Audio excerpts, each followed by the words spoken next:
school leaders. I know it's been a long time since I've done a Prep Talk video, so I apologize for that.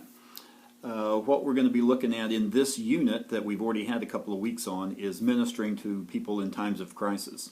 And this week we'll be looking at being ready when sickness comes to stay. We'll be looking in 2 Corinthians.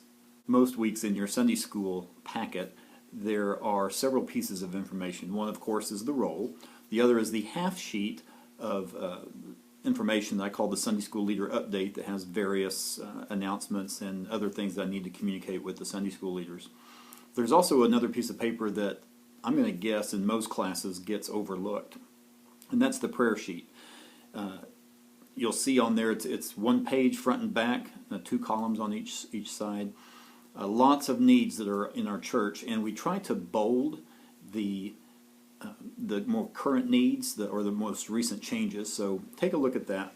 That kind of ties into our lesson this week as well. I'd like to give you some thoughts about this coming week's lesson that's not necessarily in the Sunday school literature.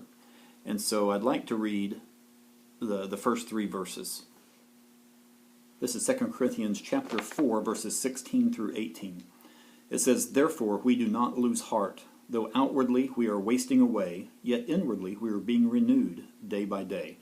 For our light and momentary troubles are achieving for us an eternal glory that far outweighs them all. So we fix our eyes not on what is seen, but what is unseen. For what is seen is temporary, but what is unseen is eternal." Paul talks about outwardly wasting away.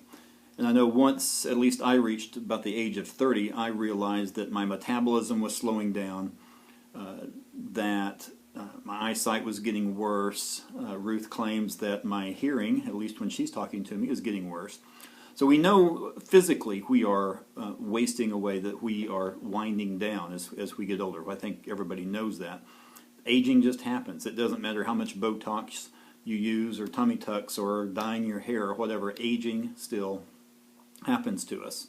But Paul says, and he goes along with Jesus' focus on the internal and not the external, when he says that he's being inwardly renewed daily. And so my question is, how can we do that? What's some practical ways that we can go about renewing ourselves daily? And a couple of scriptures come to mind.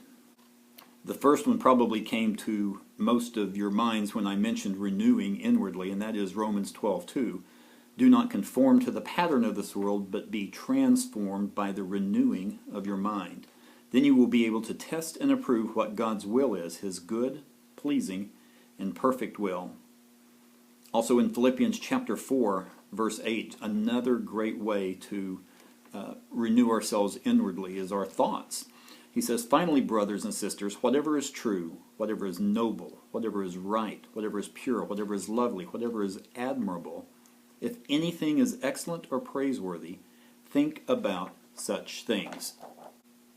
You see, it's up to us to be proactive, to take action, to choose to renew our minds. This is not a passive thing that God just zaps into us, that our minds are renewed. It's something that we have to be constantly doing.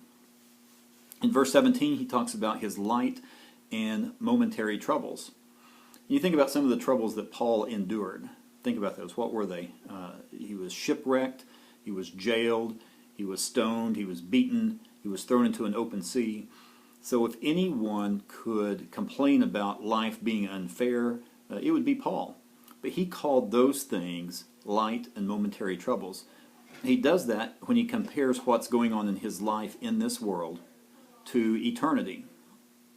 So think about our congregation, and think about people in your class who are aging, fibromyalgia, cancer, the flu, just all kinds of things that, especially physical illness, and that's what the main focus is this week. So in your folders this week, not only is there one prayer sheet per class, but I think I've printed enough so that everyone in your class can have their own prayer sheet. So I'd love for you to pass those around, make sure everyone has one, or at least one per couple, if you have a couples class, and take some time to go through that list and specifically pray for people who have physical needs, who have sickness, and especially those who have had sickness for a long time. So take some time to do that. Also remember to not just pray, but if it's possible to see what you can do to help alleviate some of the needs in the people's lives. If there's somebody who's sick, is there a meal that needs to be taken? A telephone call, a text, an email, personal visit, just words of encouragement. That goes a long way when people are ill. Of course, we need to be sensitive, too, that we can overstay our welcome when people aren't feeling too well. But we just need to make sure that people know that we are praying for them and care about them when they're sick. It's so easy to forget about people if they've been out for 2 or 3 weeks. So let's remember that. Encourage your class that we're to live for the line of eternity and not the dot that's on that line, which is our life here on earth right now.